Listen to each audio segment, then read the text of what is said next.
Usap-usapan ngayon sa social media ang mga kumakalat na litrato nina Juliana Gomez at Richie Rivero matapos silang maispatan na magka-holding hands habang naglalakad sa isang mall. Agad itong umani ng atensyon ng netizens lalo na't bihira silang makita ng ganito kasweet sa publiko. Sa mga kuhang kumakalat, kapansin-pansin ang pagiging komportable ng dalawa sa isa't isa.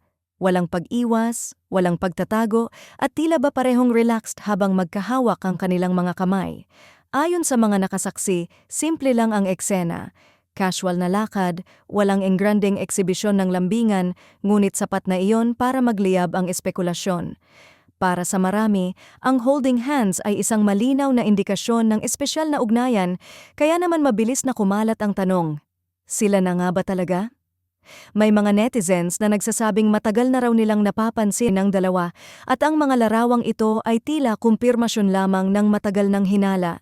Hindi rin nakaligtas sa mata ng publiko ang background ng dalawa.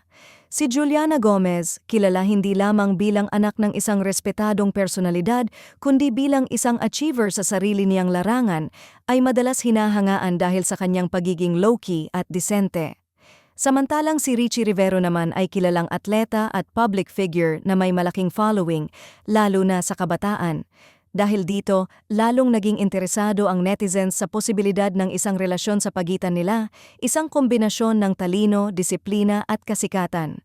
Sa social media, halo-halo ang reaksyon. May mga fans na kilig, nagsasabing bagay na bagay ang dalawa at mukhang genuine ang saya nila sa isa't isa. May ilan ding nagsasabing sana ay igalang ang kanilang privacy at huwag agad lagyan ng label ang nakitang sandali.